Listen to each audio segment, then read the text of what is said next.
Buenos días con todos y con todas. Les pedimos mil disculpas por la demora. Estábamos justamente gestionando con nuestras invitadas del día de hoy. Tuvieron unos pequeños problemas. Sin embargo, ya vamos a dar inicio justamente a esta reunión. En primer lugar, pues queríamos recordarles a todas las personas acá presentes que mantengan sus micrófonos y sus cámaras apagadas. En el día de hoy, pues vamos a hacer este conversatorio, este espacio de reflexión, parte de la Semana de Género. Para empezar, vamos a mencionarles que justamente tenemos invitadas externas y queremos mencionarles que la GIZ es una empresa que está presente en más de 120 países a nivel mundial. Eso como para que tengan una perspectiva de todo lo que nosotros hacemos aquí. Trabajamos en lo que es paz y cohesión social, protección del medio ambiente y cuidado de recursos naturales y también sobre el desarrollo de las ciudades. ¿Qué tal? Muy buenos días con todos y con todas. Bienvenidos a esta Semana de Género que empieza con este conversatorio el día de hoy. También queremos dar la bienvenida y agradecer a todas las personas que trabajan en territorio. Como saben, GIZ se encuentra en casi todas las provincias del Ecuador. Como dijo Dani, esta será una sesión grabada, así que las personas que tal vez no estén de acuerdo pueden abandonarla y luego revisar la grabación que se subirá en los canales de GIZ Ecuador, pedirles que apaguen sus micrófonos y cámaras. Y sin más, quiero dar paso a Cristiane Dane, directora residente de GIZ Ecuador, quien nos dará unas palabras de bienvenida. Buenos días a todos. Nuestros distinguidas invitadas e invitados, me da mucho gusto darles la bienvenida a este espacio de diálogo y reflexión que celebramos cada año. De igual forma, buen día a todos y todas las colegas de la GIZ Ecuador que se conectan desde varias provincias del país. Hemos escuchado, estamos casi en todas las provincias, me parece menos Galápagos en este tiempo. Celebrar la Semana de Género es para mí una gran satisfacción el saber que como empresa vamos cultivando una cultura de inclusión y respeto, persiguiendo una de nuestras más importantes características que es valor de diversidad. En esta ocasión, la diversidad de género relacionado con el rol de las mujeres. Es tan amplio este tema que hemos invitado a mujeres muy valiosas por su lucha en diferentes ámbitos, como son la participación política de la mujer, el de los derechos de las mujeres y las niñas y el reconocimiento personal de la identidad de género. Con total seguridad, los mensajes que nos compartan en este día serán multiplicados por todas las personas que estamos conectados y de las que nos verán en el diferido. Aprovecho esta oportunidad para dar una bienvenida pública a nuestra nueva punto focal de género de la GIZ Ecuador, Lourdes Vallejo. Hola, Lourdes, bienvenida, a quien auguro muchos éxitos en su gestión. De igual manera, agradezco a los diferentes puntos focales de género de los programas y unidades por su esfuerzo adicional en la organización, organizaron de las actividades para esta Semana de Género. Personalmente me motiva su trabajo en equipo que demuestra nuestro valor de cooperación. Muchísimas gracias. Para finalizar, les invito a participar de las actividades nacionales e internacionales de esta celebración de GIZ. Damos por iniciada la Semana de Género 2022. Gracias. Muchas gracias, Cristiane. Y pues sí, damos por inicio esta Semana de Género que tendrá varias actividades nacionales e internacionales a lo largo de esta semana. Les invitamos a ver la agenda justamente para ver lo que nosotros tenemos. Al final les contaremos también que vamos a tener un evento este día viernes. Al final les contamos más detalles al respecto. A continuación, quisiéramos darle también el paso a nuestra estimada Lourdes Vallejo, quien es la punto focal de género en GIZ Ecuador. Adelante, Lourdes. Muchísimas gracias, Daniel. Para mí también un gusto agradecerle a la señora Dane por sus palabras. Primero, buen día con todas, con todos. Agradecer mucho la confianza brindada para poder llevar adelante o ser parte de la Semana de Género. Yo soy Lourdes Vallejo, trabajo en el programa Sí Frontera y en ese marco, en la ejecución del programa europeo Frontera Norte, Territorio, Desarrollo y Paz, mi responsabilidad como asesora nacional es en el campo de los derechos humanos, del género, pueblos y nacionalidades. Como les decía, para mí ha sido todo un honor poder haber sido designada y que hayan confiado en mí como punto focal. Esto desde el mes de noviembre, un poco nos ha agarrado el 25 de noviembre y el 8 de marzo se nos juntaron prácticamente. Es sin duda un reto, el mismo que tiene, por suerte, una ruta clara desde el compromiso institucional, las directrices desde la sede y del área de género de la GIZ. Desde ahí nos emiten varias estrategias, códigos, y el desafío bueno es poder responder a la realidad del país y generar iniciativas que sumen a ese esfuerzo, ¿no? En Ecuador ya hemos iniciado la coordinación con todos los puntos focales de cada programa, así que podemos decir que somos un equipo de género que trabaja para llevar adelante estos compromisos. Ya lo dijo Daniel, al final vamos a irles comentando cuál es el evento que vamos a tener el día viernes, ya van a recibir una invitación, en esta invitación van a tener que inscribirse, yo les animo porque vamos a aprender y al mismo tiempo vamos a poner en desafío nuestros conocimientos, va a estar sumamente divertido y bueno, al final de la charla les contaremos cuáles son los reconocimientos o premios de los 3 primeros personas que hagan más puntos en conocimientos. Eso nada más, yo creo que con esto te devuelvo la palabra. Daniel, adelante, por favor. ¿Puedo entregar? Jackie, por favor. Sí, bueno, como les comentamos, tenemos 3 invitadas externas. Bueno, por el momento estamos con Nalda Bustamante, nuestra otra invitada es Cecilia Calderón y Mari Franci Córdoba Arauz, que lamentablemente están teniendo problemas técnicos, están intentando conectarse, pero vamos a empezar este interesante conversatorio con nuestra primera invitada, que es Nalda Bustamante. Entonces les voy a comentar un poco cuál va a ser la modalidad. Vamos a tener una primera ronda de preguntas de temática general sobre lo que es enfoque de género para cada una de nuestras invitadas. Tendrán un tiempo para responderlas. Y luego les haremos preguntas específicas sobre los distintos roles y los temas que manejan ellas desde las distintas trincheras. Así que, estimada Nalda, si estás por ahí, bienvenida. Dani va a presentar tu perfil, perfecto. Por supuesto. Para iniciar, vamos a invitarla a que prenda su cámara, por favor, estimada Nalda. Hasta mientras yo les cuento a ustedes quién es Nalda Bustamante. Ella es una persona especializada en políticas públicas y en áreas de pedagogía, gestión para el desarrollo local y derecho, particularmente en los derechos de la mujer, de la niñez, de la movilidad humana y derechos económicos, sociales y culturales. Ella fue exsecretaria del Consejo de Protección de Derechos del Consejo del Consejo de la Niñez y de la Adolescencia en Santo Domingo. Actualmente es coordinadora del Movimiento de Mujeres de Santo Domingo. Bienvenida, Nalda. Muchísimas gracias. Entiendo que sí que está la cámara encendida desde mi computadora. ¿Me están viendo? Te estamos viendo y te estamos escuchando. Ya, listo.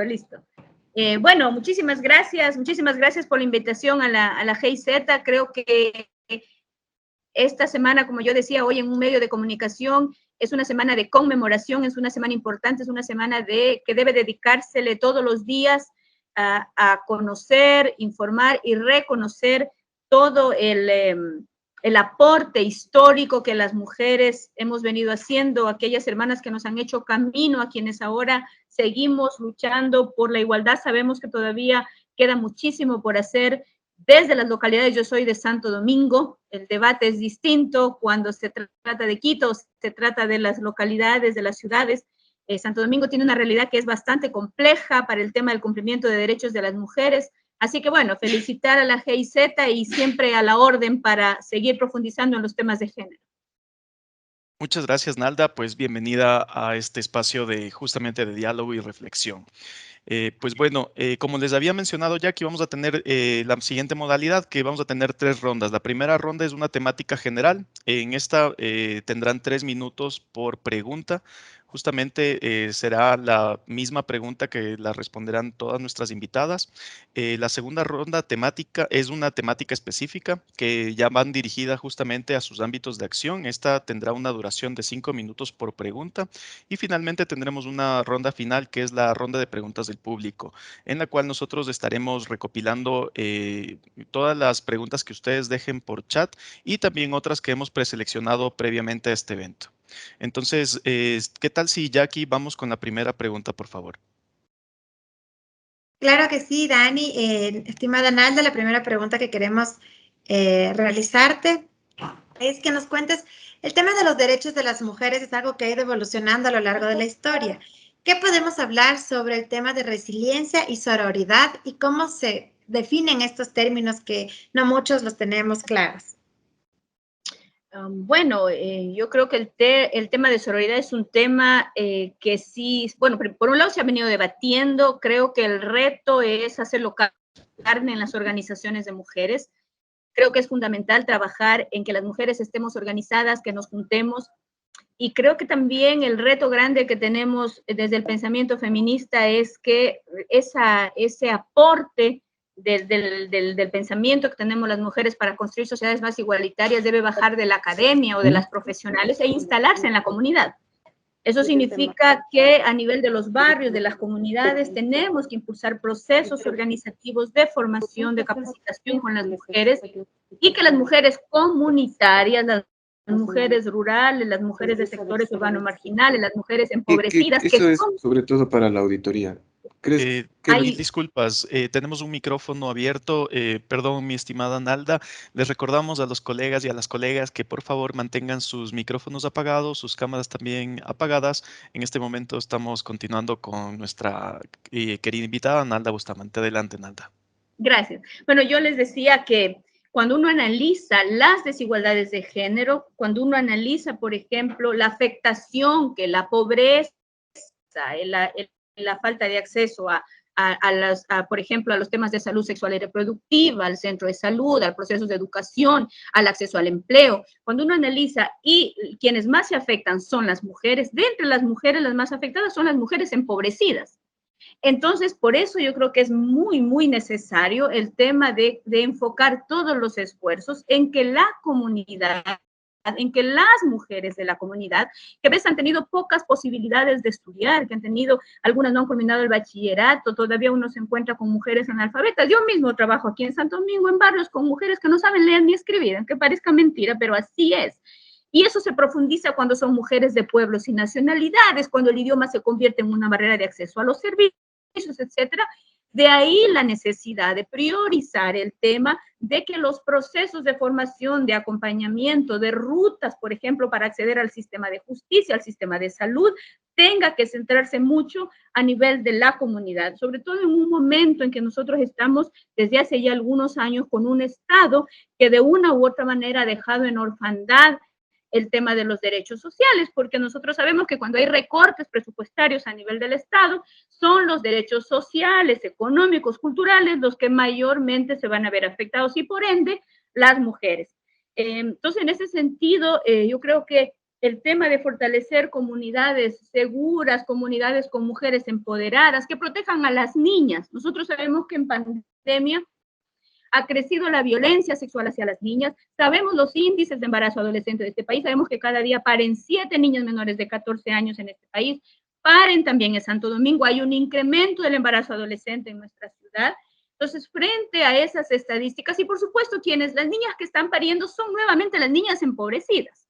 Entonces, en ese sentido, creo que es muy, muy necesario trabajar, por ejemplo, con mujeres adultas, también con las niñas, también con las adolescentes, pero creo que las mujeres adultas de las comunidades pueden hacer un gran papel en términos de que podamos estructurar esas comunidades seguras que demanden al Estado la atención. No es al revés. A veces uno ve el tema de la generación de la política pública como que es el Estado el que tiene que llegar, o a veces incluso se visibiliza como si nos hiciesen un favor al atendernos. Es la comunidad la que debe demandar al Estado el servicio de salud, el servicio de educación, el efectivo acceso al sistema de justicia, etcétera, pero también la propia comunidad tiene que estar organizada para consolidar comunidades que protejan a las niñas, que protejan a las adolescentes, y por supuesto a los niños también, porque yo personalmente considero que en esta lucha los hombres no pueden y no deben quedar excluidos. Los hombres tienen que ser parte de este proceso de empoderamiento, de lucha, de ser nuestros cómplices en una transformación social que nos permita realmente ir alcanzando esta ansiada igualdad, esta ansiada equidad, que cuando el Estado entra en crisis, quienes perdemos y a quienes se nos quita recursos y a quienes se nos llega políticas públicas es a las mujeres. Entonces, creo que por ahí el tema de fortalecer el tema de la sororidad, tú mencionabas también el tema de la resiliencia, por ejemplo, frente a los altos índices de violencia, urge también este tema de trabajo de que las mujeres puedan entender, desglosar por qué viven violencia todos los días y frente a eso salir fortalecidas y aprender de eso que les ha pasado, pero por supuesto para transformar, como dice la educación popular siempre está empeñada en que reconozcamos la realidad en que vivimos, la profundicemos, la entendamos, la reflexionemos, pero pasemos a un siguiente paso que es poder transformarla. Yo soy convencida de que los procesos de educación son la estrategia fundamental en términos de implementar derechos humanos, de transformar realidades, por supuesto, acompañadas de procesos de que, por ejemplo, las mujeres logren autonomía económica, porque muchos de los temas de violencia están relacionados con la falta de recursos de las mujeres, y eso se complica más en sociedades, por ejemplo, como la de Santo Domingo, donde la mayoría de gente se dedica al trabajo informal. Aquí hay muchísimo subempleo y la gente vive del diario, de lo que vende en el día. Entonces, aquí esta ciudad está llena de comerciantes vendiendo ropa, vendiendo tomates, vendiendo lo que sea, y las mujeres se debaten diariamente en esa realidad. Aquí hay mucha movilidad, aquí hay muchas mujeres venezolanas, por ejemplo, hay un crecimiento del tema de la mendicidad, es decir, es una realidad compleja sobre la que es posible intervenir con estrategias organizadas, bien pensadas, etcétera, desde el Estado, pero desde la propia comunidad y desde la cooperación internacional. Yo creo que la cooperación internacional en este momento tiene un rol fundamental que cumplir cuando, digamos, tiene que apoyar a que la comunidad le exija al Estado mayor atención. Muchas gracias, estimada Nalda. Muy oportuna todo este bagaje. No te hemos interrumpido justamente porque estamos cambiando la modalidad, pues tuvimos algunos problemas con las demás invitadas, pues ya no van a ser de 3 minutos las intervenciones, pero tenemos varias preguntas que queremos que nos ayudes abordando. De todas formas, es importante tu participación y te agradecemos mucho por toda la información que nos dices. Y con respecto a lo que tú nos mencionas, claro, es un tema en el cual justamente tenemos que involucrar tanto a hombres como mujeres, pero cuando nosotros llegamos al tema de manejar ya las políticas públicas, al momento de crear lo que son leyes. En cuanto a los derechos de las mujeres, ¿nos podrías contar, esto es una pregunta general, por qué es importante que sean tratados estos derechos de forma específica? Bueno, yo creo que el hecho de que ya consten en una normativa ya es un logro, aunque solo sea lírica, porque a veces las leyes solo son eso, pero el hecho de hacer evidente, el hecho de que, por ejemplo, se tipifique el femicidio y ya no sea el crimen por amor o el crimen pasional y que la gente lo entienda y se genere una narrativa que no entienda que eso es un delito, que es violencia. Yo creo que es un avance el tema de tener una normativa, el hecho de tener una ley para prevenir y erradicar la violencia en la mujer. En este momento el debate por la ley de aborto voluntario en caso de violación, que bueno, que vamos a ver cómo decanta, pero definitivamente el poder contar con una normativa, ser visible y que la Constitución te diga que las mujeres tenemos derecho a una vida libre de violencia, que el instrumento internacional que reconoce mejores derechos para nosotras debe prevalecer, debe prevalecer sobre la Constitución. Es decir, toda esa normativa, por supuesto que es oportuna, porque a las mujeres nos da herramientas también para la lucha, el pelear por ordenanzas a nivel de los cantones, etcétera, por supuesto que es importante. Yo creo que en ese sentido el Ecuador tiene una normativa que es amplia, que es interesante, partiendo desde la Constitución. Lo que falta, bueno, son algunas cosas. Una de esas es que el Estado le ponga plata a esas leyes que tienen un reglamento que te dice que las juntas deben atender a las mujeres, que debe haber un equipo técnico, que deben haber jueces especializados, fiscales especializados, policía especializada. Pero si no tienes recursos para eso, entonces, bueno, o sea, queda en un bonito texto, en una bonita narrativa que en la práctica no se cumple. Entonces, creo que por un lado, si bien es importante, lo otro es el tema de que el Estado defina política pública para que se cumplan esas leyes y luego que esa ley se socialice con la comunidad. Realmente sí es, a veces es preocupante porque las mujeres somos muy desconocedoras de nuestros derechos, es decir, no sabemos que tenemos una normativa que nos protege, que nos ampara, y más allá de si accedo o no accedo a un determinado servicio, saber que yo la ley me considera a mí una persona con derechos, que soy una sujeta protagonista y que yo tengo una ley que me ampara, que me protege, y que bueno, y que el acceso a los servicios y la política pública también tenemos que exigirla a nosotras para que efectivamente, por ejemplo, los gobiernos locales, los Consejos de Protección de Derechos, el municipio, el gobierno provincial, porque el COTAD es claro, el Código de Organización Territorial, le da responsabilidades a los prefectos, le da responsabilidades a los alcaldes, le da responsabilidades a los gobiernos parroquiales, pero a veces el desconocimiento tampoco nos permite exigir. Entonces creo que también el que las mujeres desde la organización barrial, comunitaria, etcétera, conozcamos eso, creo que es importante para demandarle al Estado el cumplimiento también. Totalmente de acuerdo, muchísimas gracias, estimada Nalda. Justamente se deben tratar de manera específica estos derechos para mujeres y niñas porque nosotras mismas a veces no estamos enteradas de esto. Así que muchas gracias por tu gran explicación. Nuestra siguiente pregunta dirigida justamente para ti es, somos conocedores de tu investigación y que fuiste parte de este grupo de investigación de la Agenda de Igualdad en Santo Domingo. Ya nos has comentado igual mucho sobre esta provincia, lo que pasa. ¿Nos podrías resumir los principios de equidad que se trataron en esta agenda? Bueno, realmente con el tema de la agenda, a veces es un poco complejo hablar de las agendas porque a veces se quedan en bonitos textos. Yo digo que importante que es ahí como aterrizar realmente esas agendas en la práctica, ¿no? Yo participé en alguna evaluación de las agendas de pueblos y nacionalidades de otras y siempre el debate se da en torno a cuánto se cumplen las agendas, ¿no? Generalmente, bueno, una agenda lo que busca, por supuesto, es reducir los temas de desigualdades. Se necesita, por supuesto, ahí gobiernos locales comprometidos con los temas, que le pongan recursos a los temas de política pública, referido a los temas de grupos de atención prioritaria, donde están las mujeres que son víctimas de violencia, las mujeres embarazadas, las niñas que sufren violencia. Entonces, sí es necesario, por otro lado, también, digo yo, para aterrizar una agenda, contar con funcionarios públicos que conozcan de los temas, que transversalicen el enfoque de género.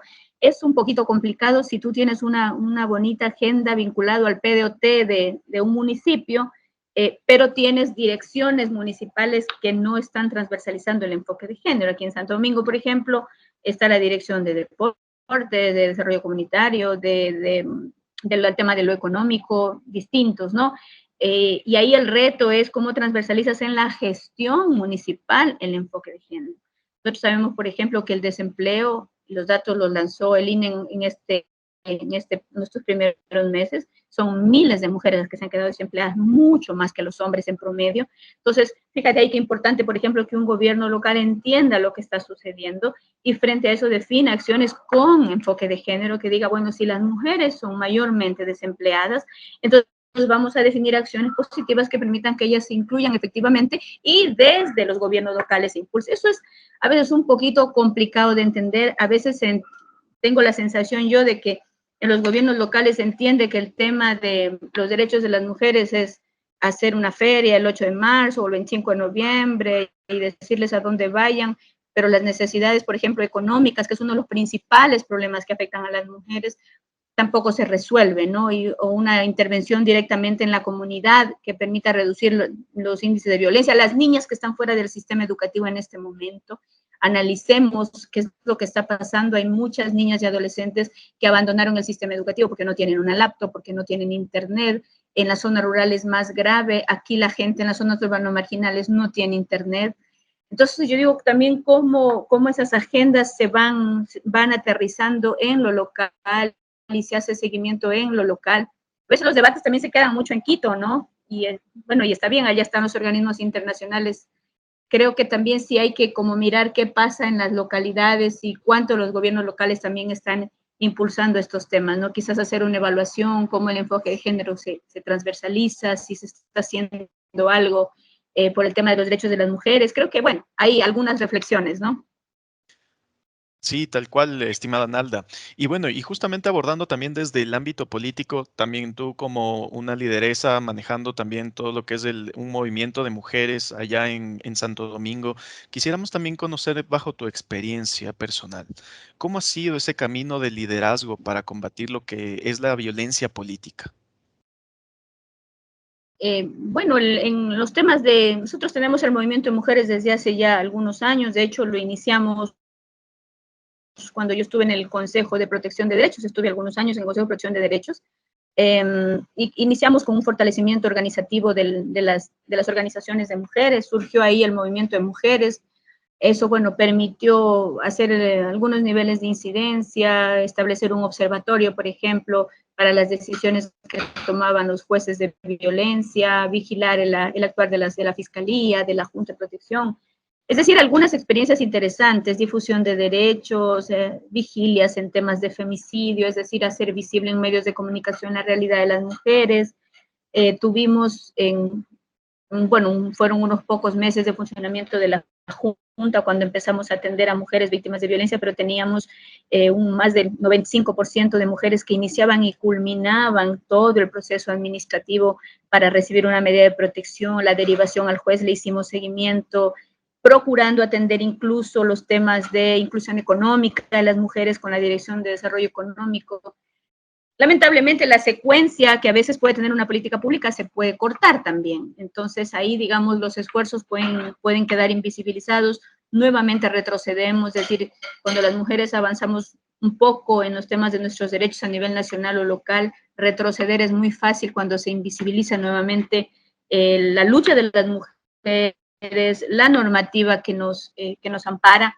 Entonces, yo por eso siempre digo que hay que estar como muy vigilantes de los temas de derechos de las mujeres y cuando hemos avanzado un paso, no permitir retrocederlo, porque lamentablemente eso sí pasa, sí tenemos un Estado que funciona de forma patriarcal, por llamarlo de alguna manera, que desatiende las necesidades de las mujeres y frente a eso, por eso mi insistencia en que somos las mujeres quienes debemos demandar y estar atentas para demandar a la autoridad una mejor atención, demandar que se cumplan las leyes, las normativas, los protocolos, las rutas, porque la mayoría de instituciones tiene rutas, tiene normas, tiene protocolos de cómo actuar en casos de violencia. Y de ahí también nuevamente la necesidad de difundir esa información, de que las señoras participen en procesos de educación, incluir a las mujeres jóvenes también. Creo que es necesario en esta lucha ir incluyendo a las nuevas generaciones, como pasa en muchos países de América Latina, y poder de esta manera avanzar, ¿no? Creo que eso les podría comentar. Jackie, por favor. Muchísimas gracias, Nalda. De verdad, muy interesante todo lo que nos puedes comentar, toda la experiencia que tú has tenido sobre el tema, especialmente en Santo Domingo. Tengo una buena noticia y es que ya se conectó otra de nuestras panelistas, así que tengo el gusto de presentarla. Ella es Cecilia Calderón de Castro, es exdiputada del Congreso Nacional y miembro de la Comisión de la Mujer, el Niño y la Familia, en la que fue una de las impulsoras de la Ley de Cuotas, normativa impulsada para alcanzar la participación política de las mujeres hasta llegar a la paridad en cargos de elección popular. Es asesora política de mujeres lideresas e integrante de la Coordinación Política de Mujeres de Guayas. Así que, estimada Cecilia, bienvenida. Si puede encender su cámara, por favor.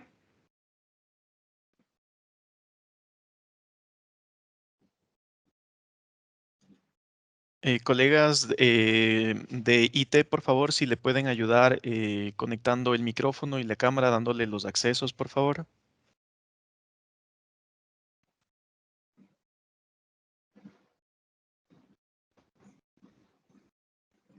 Bueno, creo que mientras... Yo no la veo. Parece que es un problema de la computadora de nuestra invitada, pues me confirman que tiene todos sus accesos. Pues, ¿te parece si continuamos con la siguiente pregunta y más bien esperamos a que ella continúe realizando la gestión en su computadora? Jackie, por favor. Sí, de acuerdo. Así que, estimada Nalda, mientras Cecilia soluciona su problema, vamos a ir con la siguiente pregunta. Justamente quisiéramos que nos diga cuál cree que ha sido el rol de la mujer durante esta pandemia. Híjole, Pues sobrecargada de trabajo. Creo que la pandemia, sí, digamos, cuando uno habla de la doble y triple carga laboral, y hay estudios que lo demuestran, no es que uno lo está diciendo por decir, sino que hay estudios que demuestran aquí y a nivel del mundo la doble y triple carga de trabajo que las mujeres llevan en los hombros, y eso lamentablemente con la pandemia se ha incrementado. El trabajo, así como se ha incrementado también la violencia. Hay factores de protección para las mujeres y las niñas cuando no había confinamiento. El sistema educativo, por ejemplo, era un espacio protector muy importante. Nosotros, por ejemplo, en la Junta de Protección, en los tiempos que trabajé en el Consejo y en la Junta, de quienes más recibíamos denuncia era del sistema educativo. Es decir, que se convertía en un espacio de protección, los departamentos de consejería estudiantil, donde las niñas tenían a quien contarle lo que les estaba pasando. Nosotros sabemos que la violencia se da mayoritariamente por la familia, es decir, quien viola a las niñas, quien embaraza a las niñas, mayoritariamente es la familia. Entonces, esos espacios protectores o el sistema de salud, pero sabemos que son cerca de 70,000 atenciones en salud sexual y reproductiva que no se dieron en pandemia. Entonces, esas estadísticas sí dan cuenta del abandono que vivieron las mujeres y las niñas en pandemia. Por ejemplo, sumado a eso, todo el tema de la carga de lo que tenía que ver con la educación de los hijos. Es decir, para muchas mujeres se volvió complejo porque también tuvieron que asumir el rol de maestras, de docentes, y por supuesto cargando, digamos, el tema del cuidado, porque sabemos que históricamente, ustedes saben, el trabajo reproductivo, todo el tema del cuidado y la protección ha estado encargado en los hombros de las mujeres. Sabemos que no es porque los hombres no puedan asumirlo, pero digamos culturalmente se enseña que debe ser la mujer, lo que deviene, por supuesto, en una mayor carga de trabajo para las mujeres al asumir prácticamente toda la tarea reproductiva. Entonces, obviamente, el tema de pandemia sí incrementó este tema de la carga, de los cuidados, de la familia, etcétera, y por supuesto ha generado que las mujeres tengamos que asumir, como yo les decía, a los roles que ya veníamos asumiendo, otros nuevos roles derivados del tema de la pandemia, y a eso, por supuesto, sumado a un tema de desprotección, porque cuando el sistema de salud prioriza básicamente a las personas que están contagiadas de COVID, se deslinda la responsabilidad de la atención, por ejemplo, en los temas de la planificación familiar, que nosotros sabemos que en América Latina y el Ecuador se incrementaron significativamente en pandemia. En América Latina se habla de que 500,000 de niñas y adolescentes se iban a embarazar en el marco de este confinamiento. Es decir, que hay consecuencias claras de lo que significó la pandemia en la vida de las mujeres. Y sabemos también, aquí en el Ecuador, cada 5 minutos, el ECU 911 recibió una llamada por violencia intrafamiliar. Cada 5 minutos significa un incremento de alrededor del 300% en las llamadas de violencia intrafamiliar. Es decir, que el confinamiento definitivamente derivó en consecuencias no solo para las mujeres adultas, sino para las mujeres jóvenes, para las niñas, en situaciones de incremento de violencia y, por supuesto, frente al tema de incremento del trabajo del tema del cuidado en el hogar. Incluso las mujeres que estaban trabajando vía online, al mismo tiempo también tenían que atender todo el tema de la tarea reproductiva, el cuidado de los hijos, etcétera. Entonces, creo que sí hay que como pensar en las consecuencias, en las secuelas que tuvo también la pandemia en la vida de las mujeres, y hay que analizarlo de manera indistinta frente al tema del rol que cumplen los hombres o que cumplen los padres, ¿no? Sí, en efecto, y tal cual. Hemos visto que se ha agravado la situación de las mujeres a raíz de la pandemia. Y justamente tomando también desde este punto de vista, también queremos ver cómo se maneja el tema de género y la violencia contra las mujeres a nivel ya no solamente centralizado dentro de las ciudades, sino también a nivel rural. ¿Cuáles desafíos existen en estos espacios? ¿Cómo abordan ustedes eso? La participación de las mujeres en la zona rural realmente sí se vuelve más compleja. El tema de las distancias, el tema de la dificultad de acceso, por ejemplo, para ir a una institución educativa de salud o acceder al sistema de justicia, se ve complicado. Bueno, y mucho más cuando tú tienes, por ejemplo, en la zona rural a las mujeres indígenas. En Santo Domingo, nosotros tenemos la nacionalidad sáchila, que es originaria de este territorio. y ellas todas están en las zonas rurales. Las mujeres sáchilas están en las zonas rurales. Muchas de ellas no hablan, por ejemplo, el idioma. Nosotros tenemos una población casi igual de mujeres sáchilas, de mujeres chachis, que han migrado a Santo Domingo más o menos desde los años 50 y que viven en hacinamiento y en condiciones de mucha pobreza. Las comunidades chachis, la situación de la comunidad chachi es muy, muy precaria. Están en algunos sitios geográficos una especie de guetos, porque uno dice guetos porque realmente hay un hacinamiento y pobreza muy, muy, muy grave con estas mujeres. Ellas son poblaciones, bueno, hombres, mujeres, niños, son poblaciones del norte de Esmeraldas, que han migrado a Santo Domingo, y como les decía, incluso a veces supera la población que tiene la población sáchila, que son más o menos unas 3.000 personas. Entonces, claro, ellos, por ejemplo, muchos están ubicados en sectores rurales, y nosotros sabemos que el no poder acceder con la facilidad relativa, digamos, que tienes en las zonas urbanas, complejiza el problema de las mujeres. El acceso, por ejemplo, al Internet para las niñas campesinas, para las niñas indígenas campesinas, para las niñas chachis campesinas, las que pueden acceder al sistema de educación, es más difícil, porque mientras tú aquí tienes más de, qué sé yo, la mitad, un poco más de la mitad de hogares en la zona urbana que tienen Internet, en la zona rural no llega al 15%. Entonces, ¿qué está pasando con esas niñas? Obviamente no están accediendo al sistema de educación, nuestras jóvenes, nuestras niñas. El trabajo infantil es mucho más alto en la zona rural, donde las niñas se emplean sobre todo en el trabajo doméstico, por ejemplo, en el cuidado de familiares, etcétera, sumado al tema de que están fuera del sistema educativo, sumado al tema de la pandemia. Entonces, por supuesto, nosotros hemos visto un incremento del embarazo en las niñas, por ejemplo, y eso siempre se profundiza mucho más en las niñas del sector rural. Nosotros conocemos casos porque aquí en Santo Domingo tenemos una casita de apoyo en emergencia que se llama, que nosotros la impulsamos desde el Consejo de Protección de Derechos. Sigue funcionando con fondos municipales, pero yo conozco de cerca los casos que llegan a esta casa, y nosotros vemos un incremento del embarazo en las niñas, y muchas de esa complejidad de violencia, de abuso, de violación, se ven en las niñas de las zonas rurales.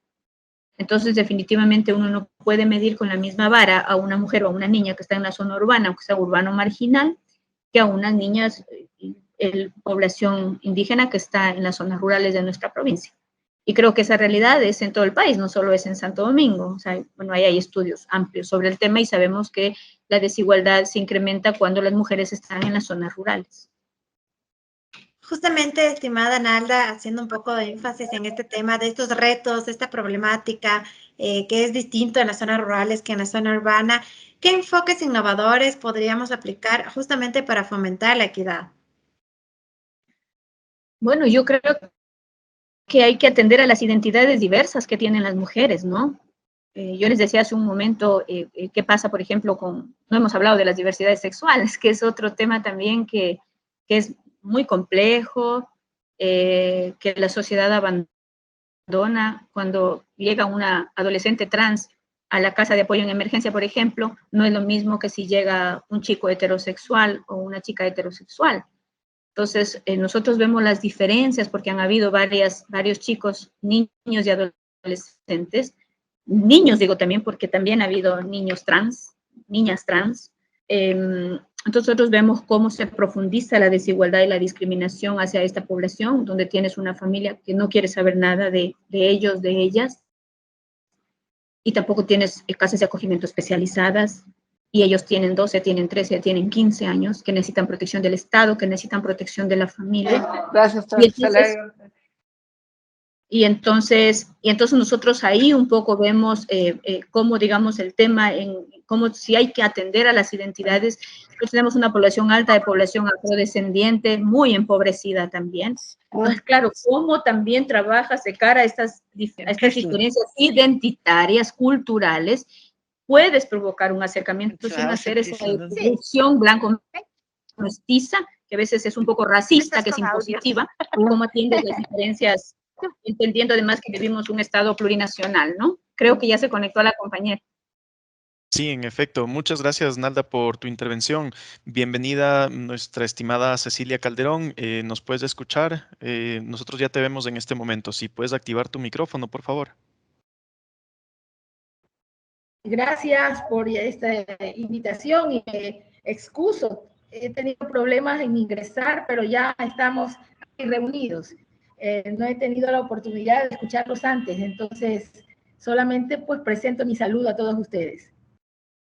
Muchas gracias, mi estimada Cecilia. Pues sí, en efecto, estábamos ya empezando acá con el conversatorio. Hemos hecho algunas perspectivas acá con nuestra colega invitada también, Nalda Bustamante.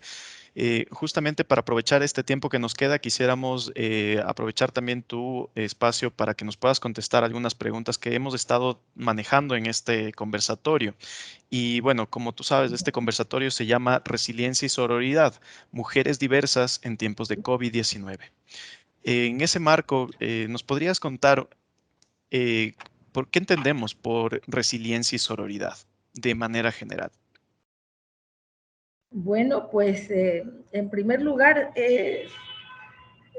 concibo yo estas dos palabras juntas como la capacidad de levantarnos después de muchas caídas, siempre con el apoyo de otras mujeres. Es decir, estar unas al lado de otras, dándonos las manos y haciendo así una cuerda fuerte para montar los obstáculos, los problemas, las dificultades.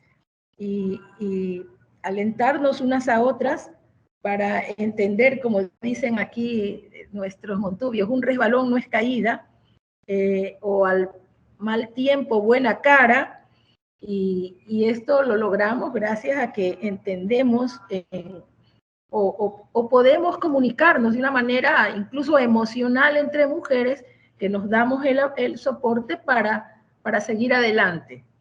Así lo entiendo yo. En la vida diaria, en los asuntos diarios que nos pasan a diario, ¿no? Las mujeres como que necesitamos de las amigas, de las compañeras,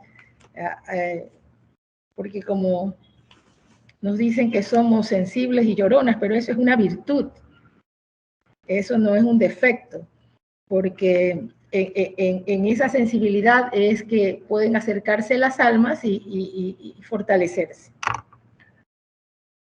Perfecto. Jackie, ¿nos puedes ayudar con la siguiente pregunta, por favor? Muchísimas gracias, estimada Cecilia. Aprovechando que ya pudo conectarse, luego igual continuaremos con Nalda. Sin embargo, queríamos preguntarle directamente, en base a su experiencia personal, ¿cómo ha sido su camino de liderazgo para combatir la violencia política?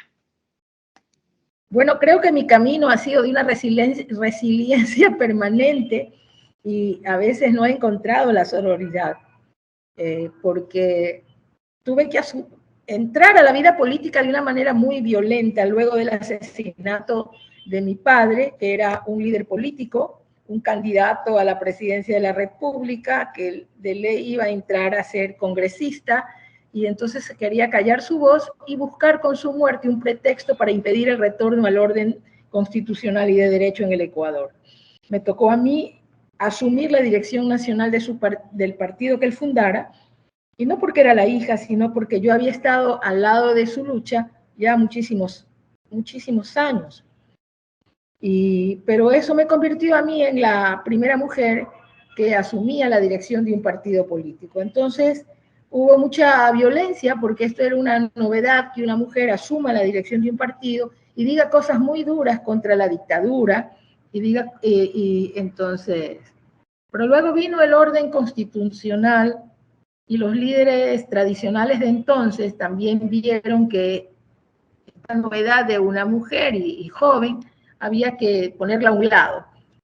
Y el líder más importante en esos momentos era don Assad Bucaram, que era presidente de la Cámara, del Congreso Nacional, y cuyo partido había ganado la presidencia de la República con Jaime Roldós. Y él me puso, queriendo ningunearme, esa es la palabra, me puso chilindrina. Entonces esa fue, entonces mucha gente dijo, wow, que como un insulto grande, pero yo tomé el insulto con buen humor. Y cuando la periodista me preguntó, ¿y qué opina usted que le digan chilindrina? Y yo contesté, me encanta que me digan chilindrina. Me fascina, muy bien. Y dice, ¿cómo así? Bueno, primero porque recién estaba de moda lo del Chavo del Ocho. ¿quién no quería a la Chilindrina? Entonces yo estaba... Además, el personaje de la Chilindrina era que siempre era solidaria con el pobre chavo, que era el pobrecito, el que lo botaban, el ingenuo, el ninguneado, y ella sacaba la cara por el chavo, y entonces eso me gusta. Y fin, de ahí para adelante, esto que lo encontrábamos como violencia lo revertí, pude revertirlo, y entonces llegó al colmo que la gente en la calle me decía Chilindrina, y yo alzaba la mano y saludaba. Aún hasta ahora mucha gente me dice Chilindrina. Entonces, pero eso fue un poco como una anécdota, ¿no? De que a veces te ponen apodos y hay que seguir adelante.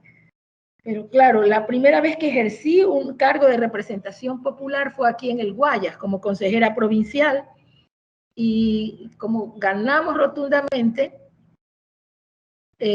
tuvimos la mayoría para que yo asuma la viceprefectura. Fui viceprefecta. Por primera vez también una mujer llegaba a ser viceprefecta en el Consejo Provincial del Guayas. Y fue muy violento porque habían ganado también una curul, Abdalá Bucarán, en nombre del partido del presidente de la República, y Averroes Bucarán, en nombre del partido del presidente del Congreso Nacional. Sin embargo, ninguno de los dos quiso aceptar el cargo porque les daba como cosa que haya ganado yo. Y entonces dejaron a sus suplentes. Y fue violento. Mira que iban con pistolas a la sesión del Consejo Provincial, que en esa época no era sino una sala grande, ¿no? Y la gente se podía poner a tus espaldas, parada, porque eran sesiones públicas. Y entonces, ya cansada de ver que iban con gente armada y los mismos consejeros de esos partidos contrarios armados, yo un día puse una piedra en mi cartera y hice sonar la cartera así para que crean que yo también estaba armada. Santo remedio, comenzaron a bajar los insultos de la gente que estaba allí. Así que no. Yo soy muy montubia a veces, entonces soy de dichos. Y los montubios dicen, maldición de gallinazo nunca llega al espinazo. Entonces yo me acordaba de ese dicho de mi abuelita y me resbalaba. También mi abuelita decía, mira, uno tiene que, cuando actúa en el camino correcto, tienes que tener la piel de lagarto, todo te resbala, tú sigue adelante. Y bueno, así es que yo he enfrentado la violencia política, porque tengan la certeza de que ha habido bastante. Y ocasiones, incluso, no violencia de los compañeros, aunque violencia física sí en el Congreso. En el Congreso habían diputados tan hostiles que agredían físicamente a las diputadas, estando parada, sosteniendo en tus brazos libros y cosas, podían pasar por detrás dándote un empujón o cogiéndote atrás la nalga. Discúlpame, pero así era de violento. Entonces tú tenías que reaccionar para ponerlos en su puesto, pero siempre encontrábamos también algún otro diputado que yo decía que eran como cuando en la época de la cruzada salía alguien ahí a romper lanzas por ti, ¿no? A defenderte. Y bueno, eso... Estimada Cecilia, pues tal cual, muy interesante toda esa trayectoria bastante amplia, y claro, justamente para continuar con esta charla, les queríamos pedir si es posible que nos puedan acompañar unos 10 minutos más para poder continuar con este conversatorio, en el cual vemos que tenemos mucha oportunidad aún para poder hacer preguntas. En la siguiente pregunta, que va dirigida a Cecilia, la siguiente va dirigida tanto a Cecilia como a Nalda, pero esta primera pregunta está está puesta aquí en el chat y nos pregunta específicamente de cómo ha cambiado la participación política de las mujeres en los últimos 40 años, considerando también que usted, Cecilia, fue una de las pioneras en esta ley de cuotas, justamente. ¿Nos podría contar cómo fue, cuáles fueron estos desafíos y también enmarcarnos en cómo ha cambiado la participación política de las mujeres en estos 40 años, por favor? Bueno, sí, sumamente interesante desde el momento en que uno llegó al Congreso. Yo llegué al Congreso y era la única diputada. Habían 80 diputados, 79 hombres y yo, y nada más. Y entonces mire qué difícil fue también allí ejercer la diputación.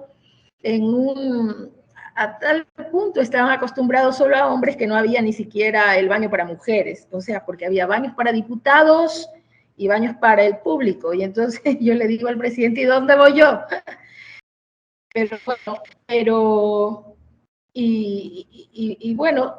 Pero luego ya comenzamos a ver más mujeres en el Congreso.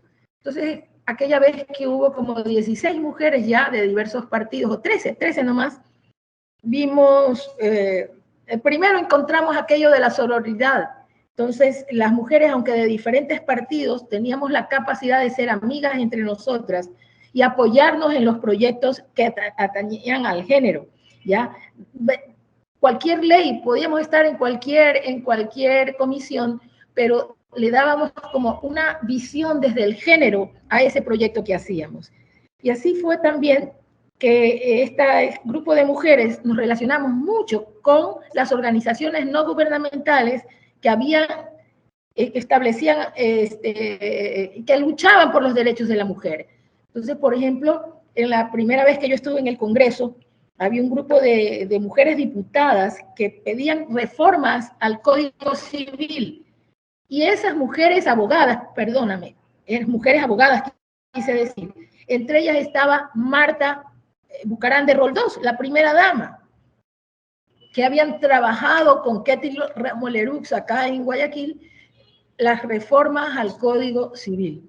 Y fue un momento pues realmente maravilloso entrar en ese mundo de ellas que eran abogadas, entenderlo, y se logró cosas fundamentales como la reforma al Código Civil, la reforma al Código Penal, y luego yo pude presentar las reformas y así se aceptó al Código de Comercio, al Código Laboral, etcétera, estableciendo equilibrios y equidad en el trato a las mujeres en diversos ámbitos.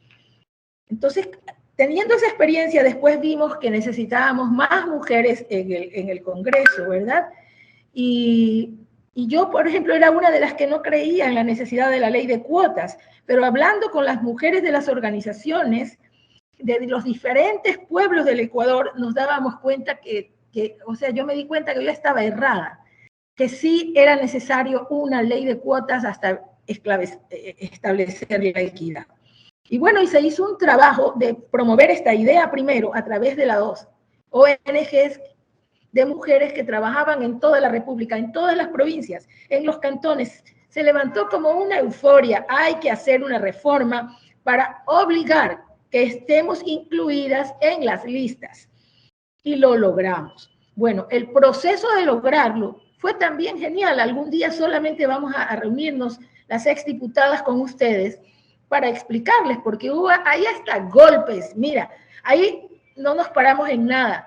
¿Por qué? Porque cuando se dieron cuenta los líderes de partidos políticos como el Partido Social Cristiano y el PRE, que eran muy fuertes, y la DP también, se quisieron oponer, pero fue tarde, como que les echamos tierra en los ojos y logramos la ley. Y claro, y después pusieron en el orden del día la reconsideración de la ley.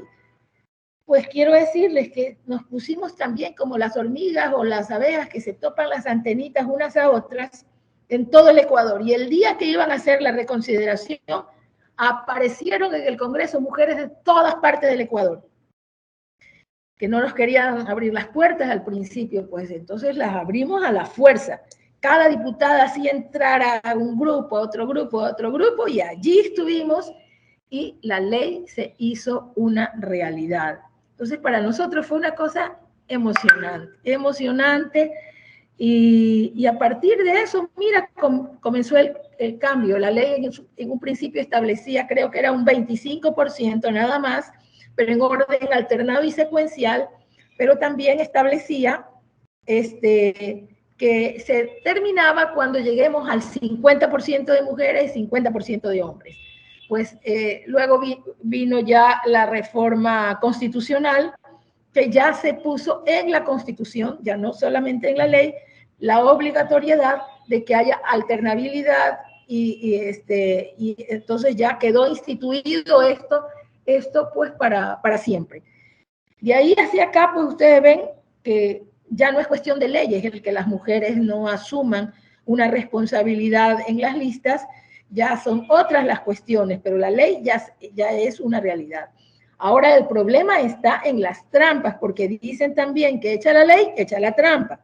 Entonces, para mí, la trampa está en los partidos políticos, es que yo considero que no hay ahora verdaderos partidos políticos en el país, que hay es empresas electorales con dueño.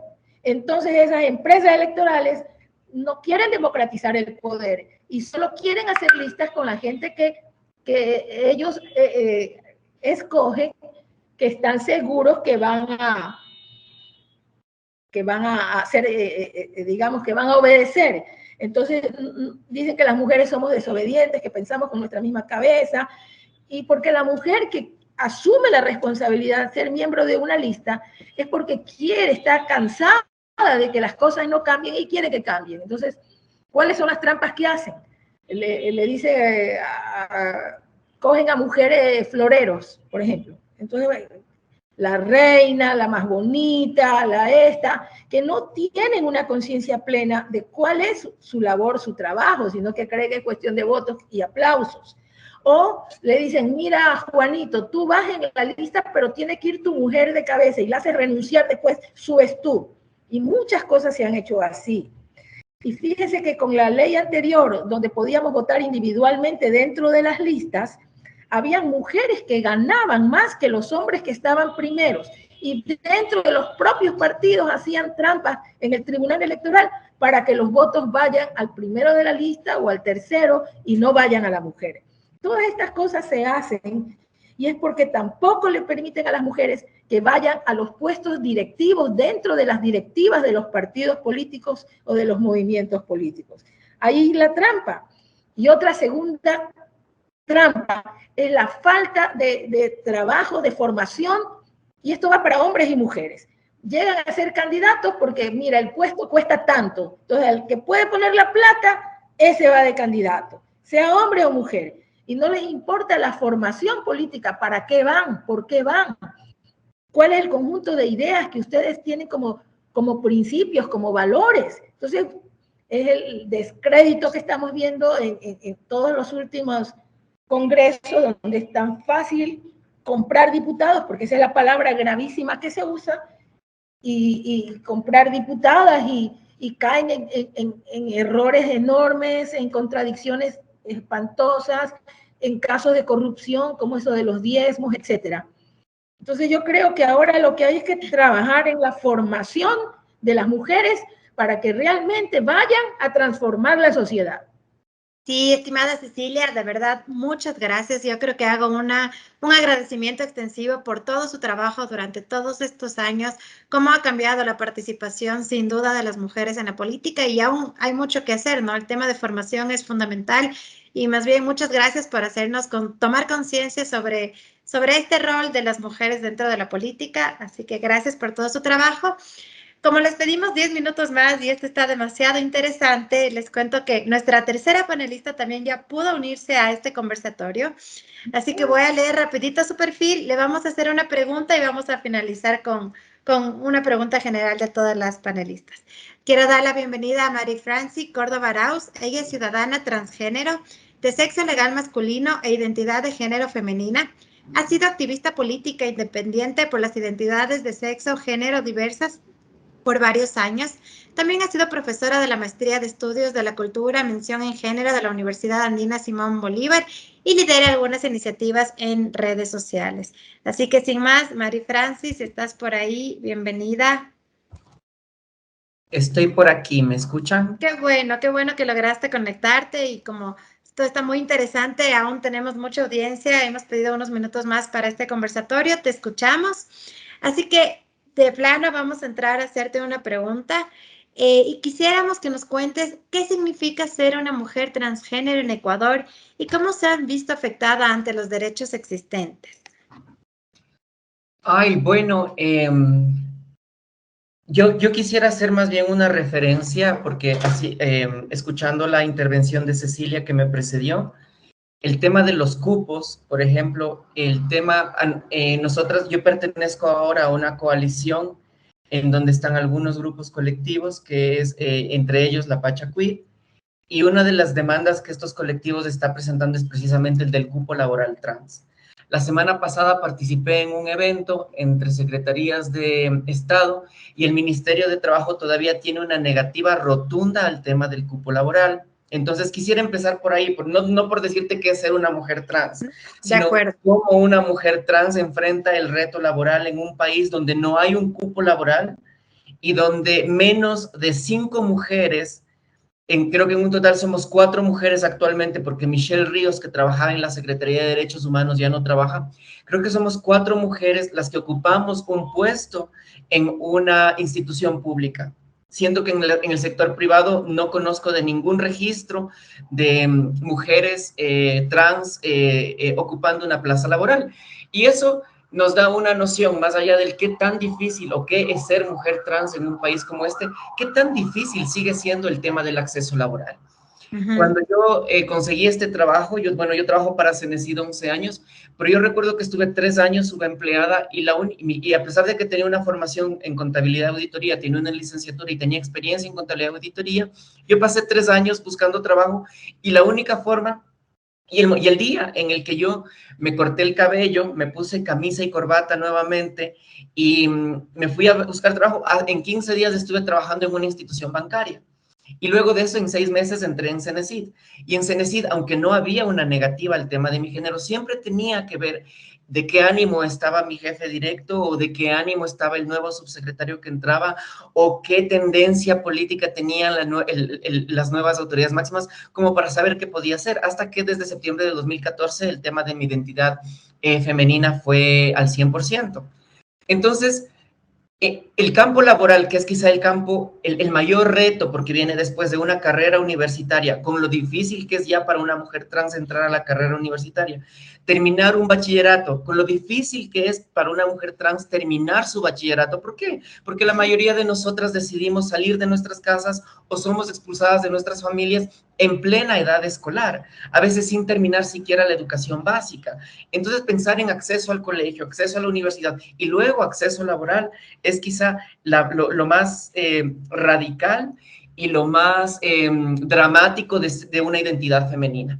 Menos de 5 mujeres, Jackie, en una ciudad, en un país donde la población económicamente activa llega a los 5 millones de habitantes, es terrible. Y un Ministerio del Trabajo que diga que no es posible todavía pensar en un cupo laboral trans, porque habrá que ver otros mecanismos cuando desde hace 20 años el tema de la demanda de la visibilidad de lo trans, de la visibilidad de la visibilidad de aquellas diversidades que todavía no han sido nombradas y que son muchas.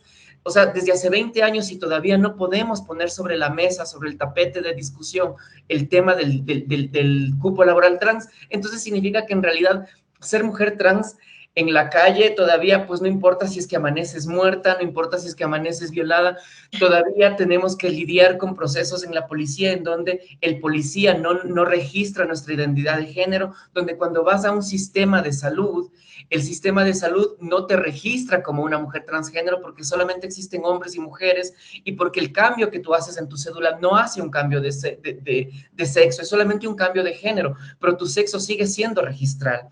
Y un proceso registral es el que manda en cualquier procedimiento en institución pública o privada. Entonces, los retos de ser una mujer trans en pleno siglo XXI, en pleno año 2022, son y siguen siendo altísimos. Es un mundo en el cual todavía las renuncias tienen que ser la tónica del día para poder posicionarte o para poder escoger. Una tiene que escoger sobrevivir o ser feliz. Una tiene que escoger trabajar o comer. Una tiene que escoger entre me visto o me matan. Entonces, esa dicotomía, escojo la vida o escojo comer, es la tónica hasta ahora para una mujer trans en este país.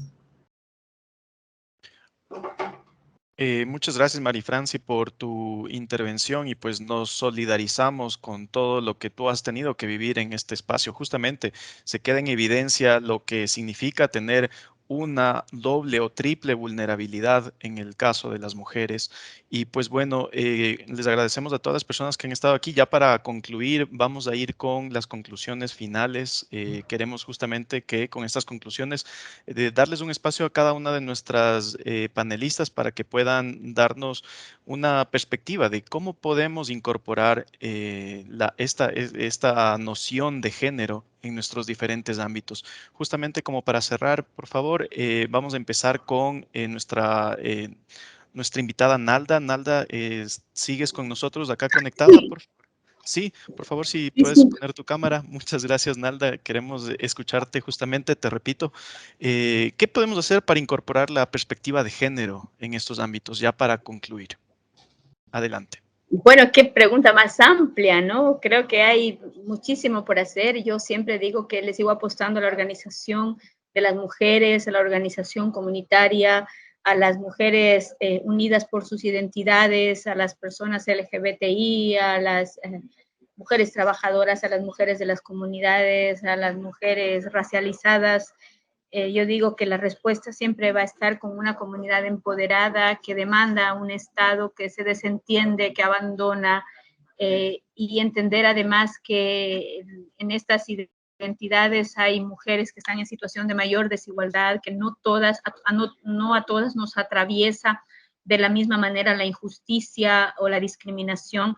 Hablaba recién nuestra compañera transfemenina, y nosotros sabemos lo duro que es yo digo que esta población, porque he tenido la oportunidad de trabajar también acá en Santo Domingo con esta población, digo que es el abandono se profundiza, por supuesto, muchísimo en ella. Yo les decía hace un momento, la compañera todavía no estaba conectada, como nosotros vemos en las casas de acogimiento cuando llegan personas con identidades trans, por ejemplo, el abandono que justamente se da en el periodo educativo, como decía Mary, ¿no? O sea, es en el periodo educativo donde son expulsadas de sus casas, donde se quedan solas, donde no hay el apoyo, donde no se establecen claridad redes de apoyo. Y creo que hay que tomar en cuenta eso, hay que seguir fortaleciendo el tema de que las mujeres estemos organizadas, que nos juntemos. Cuando las mujeres nos juntamos, realmente el mundo se transforma. Lo decía la compañera Cecilia, pues qué alegría poder escucharla, aprender de quienes han ido haciendo camino para nosotras, para las que seguimos en esta lucha. No sabía yo esa historia, miren qué lindo, ojalá se pudiese recoger eso. A veces no tenemos como mucha sistematización de todas esas experiencias lindas que tiene el país de la lucha de las mujeres. Yo ayer revisaba algunas cosas justo para esto y para una entrevista, y uno busca en internet, en YouTube, etcétera, y no hay mucho del tema de estas luchas de las mujeres en Ecuador. Creo que hay que recoger, fíjense el tema de los baños, que parece una cosa menor, no es una cosa menor. Y estamos hablando de hace 40 o menos años, es decir, hace poquísimo, hace unas décadas. Entonces ni siquiera había un baño porque ni siquiera se pensaba que podíamos llegar a ser autoridades, diputadas, asambleístas. El tema de una lucha de los asambleístas varones para que no se implemente una ley de cuotas, para que no avance. Imagínense, esos son detalles que nosotros no los conocemos, los posicionamos en la capacitación, en el debate, qué importante la ley de cuotas, pero no conocemos de esa lucha de las mujeres con nombre y apellido. Bueno, le conocíamos a Cecilia pero no de estos detalles, así que a mí sí me parece como muy importante ese tema de mantenernos juntas. Nadie nos ha regalado nada de lo que hemos conseguido, lo hemos conseguido con nuestra lucha cotidiana, porque si esperásemos que la sociedad, los gobiernos, creo que no habríamos avanzado, y de ahí también el agradecimiento a todas esas mujeres históricas que han ido construyendo igualdad en este país. Creo que eso es lo que yo tendría que decir y agradecerles mucho por permitirme participar en este foro. Muchas gracias, Nalda. Por favor, Cecilia. Si puedes activar tu micrófono, por favor.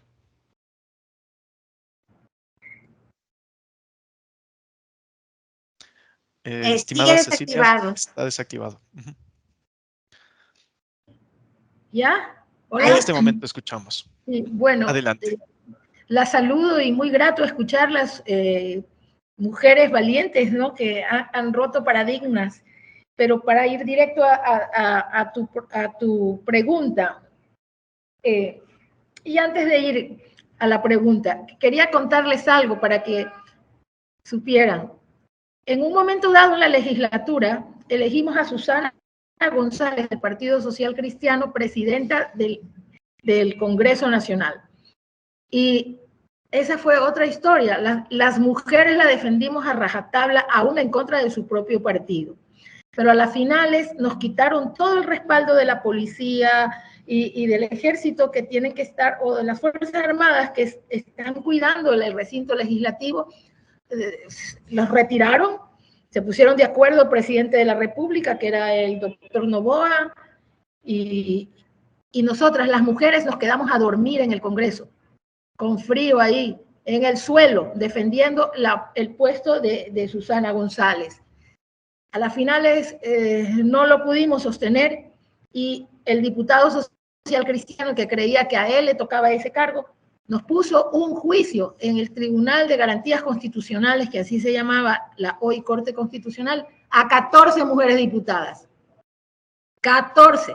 Me acuerdo que entre ellas estaban Nina Pacari, Anunciata Valdés, Mireya Dum. Pero algún momento hay que recoger eso, porque eso fue una lucha terrible y nadie se acuerda. ¿Por qué? Porque se pusieron de acuerdo el presidente de la República, los líderes social cristianos, los de la ADP, y se perdió esto que es la primera mujer que llegó a la presidencia del Congreso Nacional y nadie lo dice. Bueno, yo sí estoy de acuerdo en que entonces para evitar o para que haya más equidad de género tenemos que fortalecer las organizaciones de mujeres, efectivamente, y crear vínculos. Antes había la coordinadora política de mujeres que coordinaba las acciones de las diferentes grupos de mujeres, porque no creas que somos iguales, o sea, no vas a encontrar cosas o posiciones homogéneas. Hay mujeres que lo que les interesa es defender los temas de equidad en la salud, otras que les interesa la equidad en el acceso a servicios básicos, otras las mujeres que les interesa la equidad en relación a la soberanía alimentaria, otras a la participación política de los gobiernos descentralizados. Entonces tú tienes que respetar lo que quiere cada grupo, pero coordinar las acciones, eso nos falta. Y eso, cuando logramos la ley de cuotas, habíamos logrado ver esta coordinación. Incluso podías pensar diferente sobre diferentes temas, o sea, en temas diversos, pero en el tema que significaba equidad, ahí estábamos todas. Entonces, primero, fortalecer la organización de mujeres y la participación ciudadana en segundo lugar. Apoderarnos de las herramientas que nos da la ley de participación ciudadana para que en cada cantón, entonces,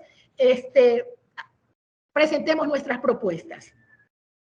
En tercer lugar, hablando de violencia contra las mujeres, es vergonzoso que no hay suficientes casas de acogidas para las mujeres violentadas y sus familias. En la provincia del Guayas hay 2 casas privadas, ninguna pública.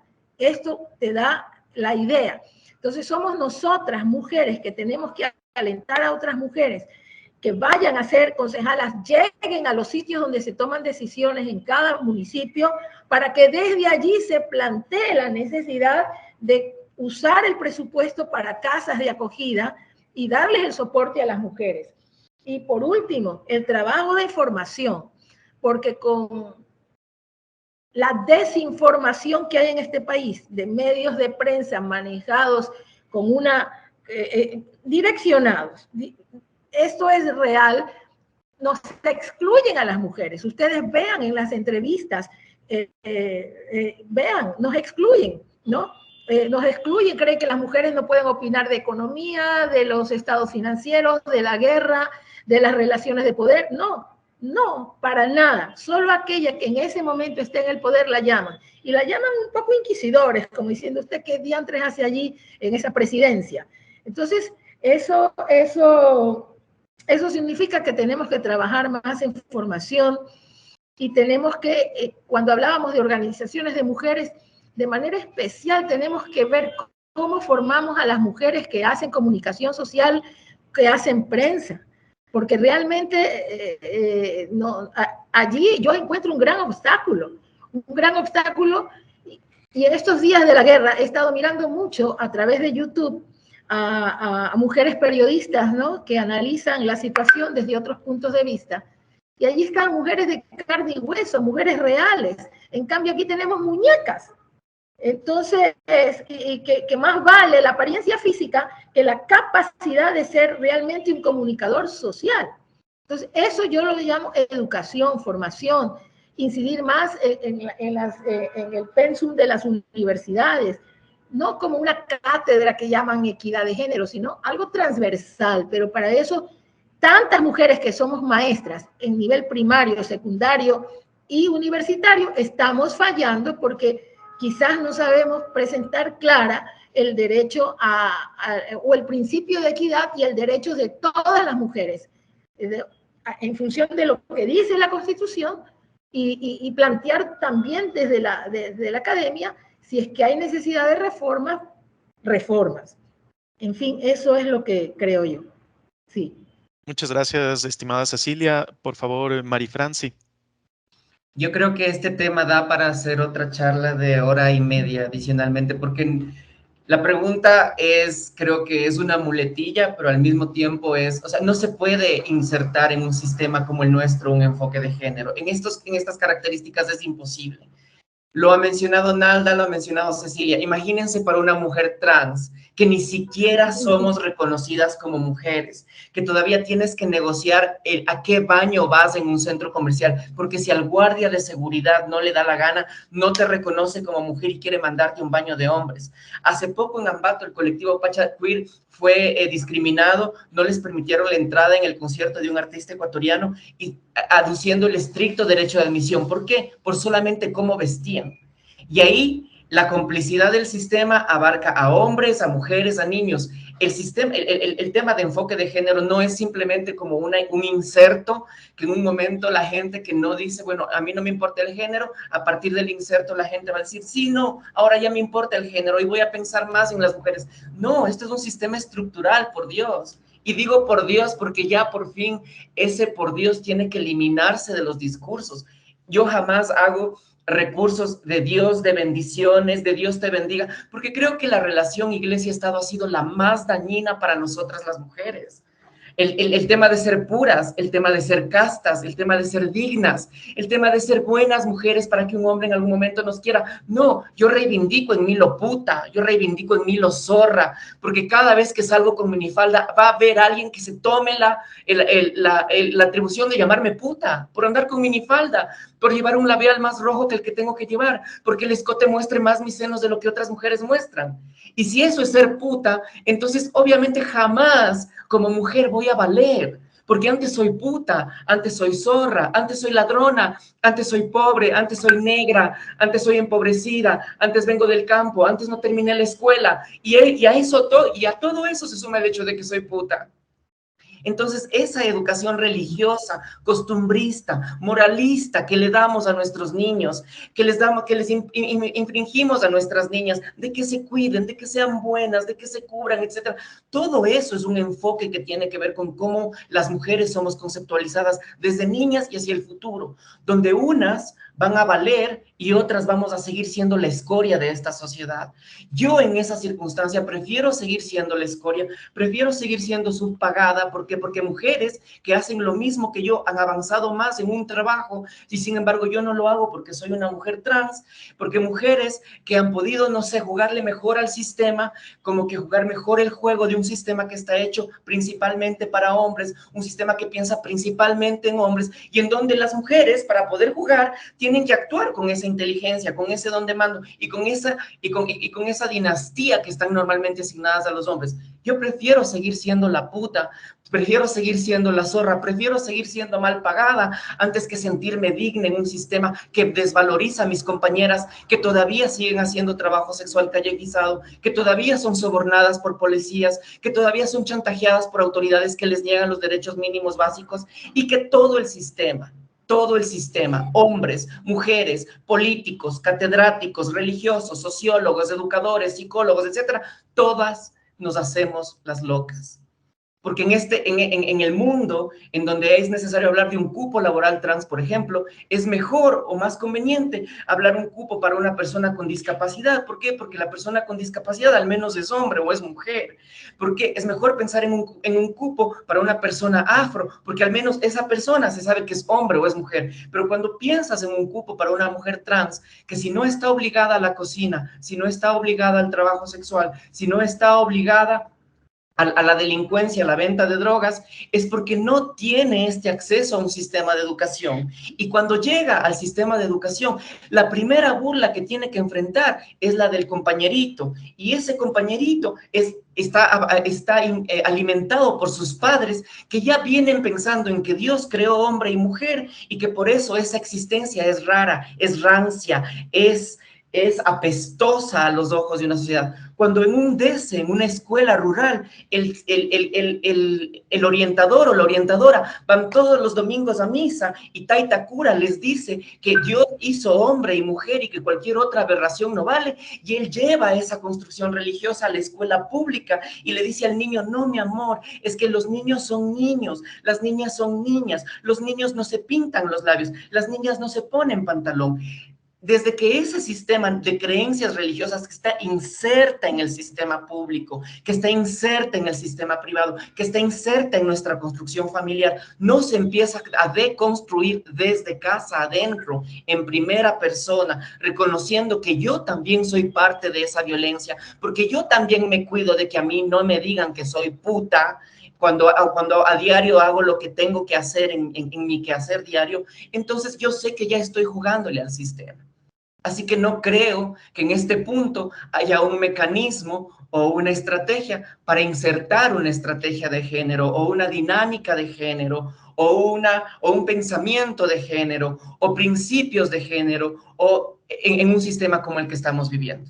Estamos demasiado podridos de otras cosas como para pensar que todavía las mujeres merecemos un trato igualitario en relación a los hombres o en relación al sistema. Considerando, ojo, que el hombre no es el violentador, el hombre no es el enemigo, el hombre no es el que hay que meter a la cárcel. Hay que pensar en el sistema de violencia como un sistema estructural que hace que ese hombre se sienta en el derecho de golpear a una mujer, que hace que ese hombre se sienta en el derecho de violar a una mujer cuando no es correspondido. Ese es el sistema el que hay que deconstruir. No es el hombre el agresor, es el sistema el que nos está corrompiendo, es el sistema el que nos consume. ¿Qué consumen nuestros niños hoy en día? Consumen violencia. ¿Por qué es tan fácil matar en Guayaquil hoy en día, por ejemplo? 10 personas mueren al día y de esas 7 mueren en modo sicariato. ¿Por qué cada vez es más fácil? Pensemos en nuestros niños que están pegados del teléfono 12 horas del día jugando videos donde cada vez es más fácil matar, donde cada vez es más fácil discriminar, donde hay que matar al que tiene virus, donde hay que matar al que es el monstruo, donde hay que matar. Eso se traduce para las mujeres trans. Nosotras somos los monstruos, nosotras somos los virus, nosotras somos la plaga de la sociedad que hay que extinguir. Entonces, mientras nuestros niños, mientras nuestros hijos sigan jugando esos juegos que alimentan la violencia y alimentan el odio hacia lo que es distinto, no va a haber una posibilidad de insertar un esquema de género en ninguna parte. Qué bestia, muchísimas gracias. Yo la verdad estoy súper emocionada por esta calidad de panelistas, este conversatorio súper interesante. Les habíamos pedido 10 minutos, sin embargo ya nos vamos a la media hora y nadie se ha desconectado. Nalda, Cecilia, Marifranci, muchísimas gracias de todo corazón por estas reflexiones, por compartir todo lo que ustedes hacen desde sus trincheras.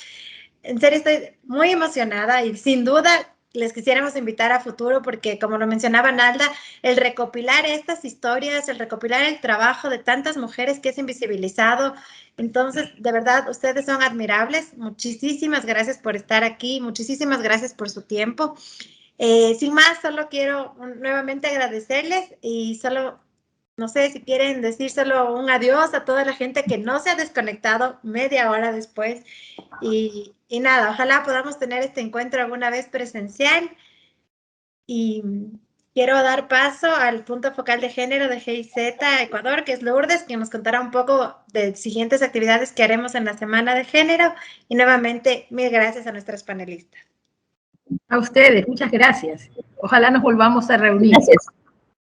Uy, Muchas gracias, Jackie, por la invitación. Muchas gracias, GIZ. Gracias. Gracias. Esperamos contar con ustedes en un futuro tal cual, así que seguiremos realizando este tipo de espacios y la invitación pues, queda abierta para ustedes. Adelante, Lu.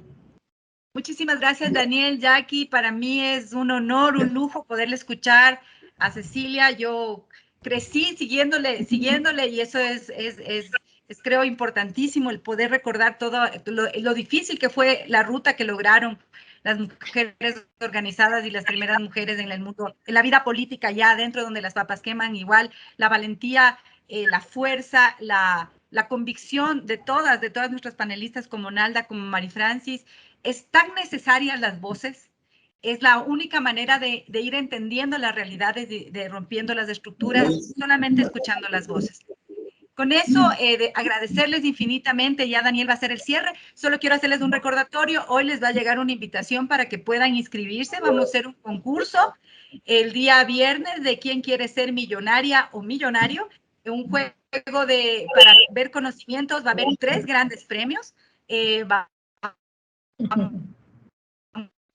a haber un viaje de pagos, un pasaje, un ticket de avión a nivel nacional, va a haber un tour para la Amazonía, un proyecto de mujeres, todo es de mujeres, lo que hemos procurado mantener para esta Semana de Género, y vamos a tener también una donación de una fina e importante artesanía que también nos han donado.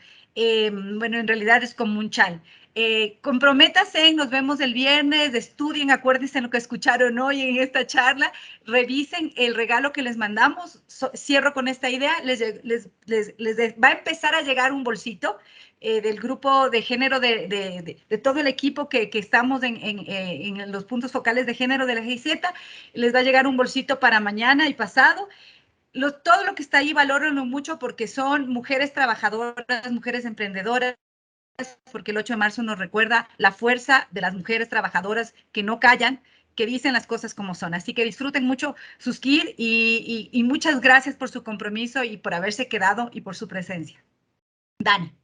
Muchas gracias, Lu. Y pues bueno, les agradecemos a todas las personas acá presentes, pues esperamos también contar a futuro con nuestras queridas panelistas.